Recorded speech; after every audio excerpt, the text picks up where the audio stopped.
위산이 식도로 역류할 수 있어 속쓰림을 악화시키기 때문인데요. 운동은 혈액을 흐르게 하고 심박수를 높이고 신진대사를 촉진하는 역할을 하는데요. 반려동물이랑 같이 자는 건 숙면에 좋을까요? 나쁠까요? 여러분들이 무심코 하는 이 행동, 숙면을 방해하고 있다는 사실 알고 계셨나요? 오늘 꿀잠 레시피에서 자기 전에 어떤 행동을 조심해야 하는지 알려드릴게요.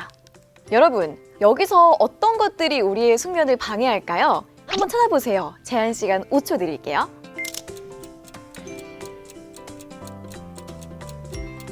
다들 찾으셨나요? 여러분들이 정확하게 맞추셨는지 지금부터 하나씩 설명드릴게요. 첫 번째는 야식입니다. 이건 다들 쉽게 맞추셨을 것 같은데요. 근데 왜 야식이 숙면을 방해할까요? 야식이 몸에 좋지 않다는 건 아마 다들 알고 계실 거예요. 소화가 되지 않은 상태에서 누울 경우 위산이 식도로 역류할 수 있어 속쓰림을 악화시키기 때문인데요. 이 과정에서 숙면도 방해를 받습니다. 음식을 먹게 되면 위장은 소화를 위해 쉴 새 없이 움직여야 하고 잠들어야 할 뇌를 지속적으로 자극해 수면을 방해하게 되는데요. 특히 야식의 대표 음식인 치킨은 지방과 기름 때문에 더 긴 소화 시간이 필요하죠. 그리고 우리가 잠을 잘 때 멜라토닌이라는 호르몬이 나오면서 몸의 이완 상태를 유지시켜 주는데요. 하지만 야식을 먹게 되면 이 멜라토닌 호르몬의 분비를 방해하게 됩니다. 멜라토닌이 우리 몸 구석구석을 순환하지 못하게 되고 잠을 자도 다음날 아침에 일어나거나 활동하기 어려워지게 되는 거죠. 그리고 또 하나는 그 옆에 있는 물인데요. 물이 왜? 하실 수도 있어요. 물론 적당량의 물을 마시면 몸에 수분도 보충하고 숙면에도 도움을 줄 수 있습니다. 하지만 여기서 주의해야 할 건 양인데요. 자기 전에 너무 많은 양의 물을 마시면 이뇨작용을 활발하게 해 오히려 한밤중에 잠을 깨게 만드는 거죠. 물은 잠자기 전 1시간 전이나 내 몸에 맞게 한 컵에서 한 컵 반 정도만 마셔주세요.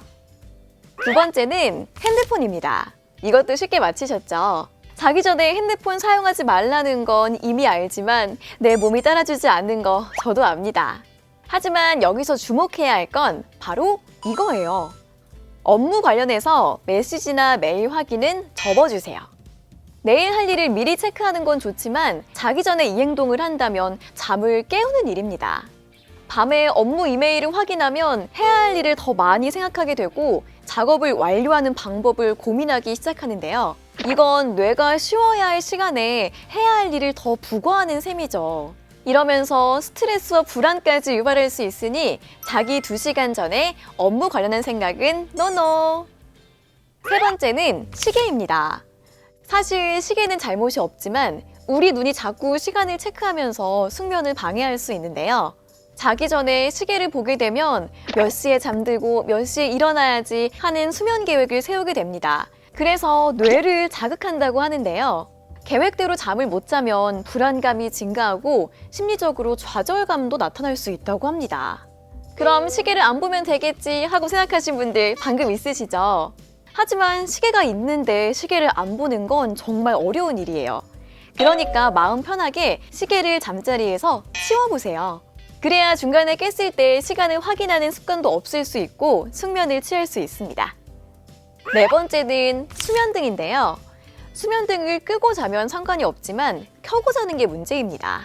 아이가 있는 집들은 대체로 아이들이 무서워해서 수면등을 켜고 자는 경우가 많은데요. 아이들을 위해서라면 켜고 잘 수 있겠지만 우리의 숙면에는 좋지 않습니다. 앞에서 언급했던 멜라토닌 호르몬 기억하시나요?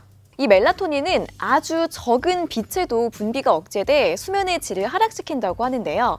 이런 이유로 TV 불빛이나 컴퓨터, 형광등, 핸드폰 불빛도 모두 숙면을 방해하는 요인이니 잘 땐 불빛 금지!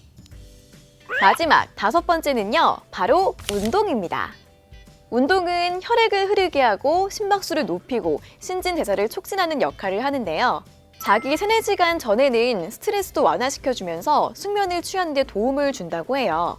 하지만 자기 직전 운동은 체온을 상승시키고 신체를 각성시켜서 오히려 잠들기 어렵게 만든다고 합니다. 그러니까 운동은 3-4시간 전에 마무리하고 푹 주무시는 거 어떨까요? 여기서 꿀잠 질문! 반려동물이랑 같이 자는 건 숙면에 좋을까요? 나쁠까요? 정답은 둘 다입니다. 사람마다 반려동물이랑 자면서 느끼는 것들이 다르기 때문에 함께 자는 것이 숙면에 도움이 될 수도 있고 방해가 될 수도 있는데요. 반려견 같은 경우에는 긍정적인 영향이 더 많다고 합니다. 우선 반려견과 함께 자게 되면 우울증이나 스트레스 감소에 도움이 되고 잠자는 루틴이 좋아져 더 효율적으로 잠을 청할 수 있게 된다고 합니다. 그리고 렘 수면이나 깊은 명상에 빠졌을 때 나오는 세타파를 촉진시켜 수면의 질이 더 높아진다고 해요.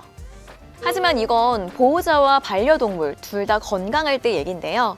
알레르기가 심한 보호자가 반려동물과 함께 자는 건 건강을 악화시킬 수 있고 몸이 다친 반려동물이 보호자 옆에서 같이 잘 경우에 자칫하다가 더 크게 다칠 수도 있죠. 그리고 반려견들은 깊게 잠에 들지 못하고 생각보다 자주 움직이고 꿈도 꾸고 코도 곤다고 합니다. 그래서 잠기가 밝으신 분들은 반려견의 뒤척임과 소리 때문에 숙면을 깊게 취하기 어려우실 수도 있습니다.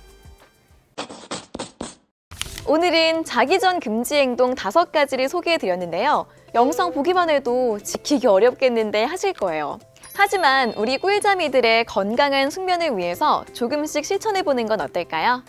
그럼 지금까지 꿀잠 레시피 MC 김도원이었고요. 저는 다음에도 꿀잠을 위한 영상으로 찾아올게요. 모두 안녕히 주무세요.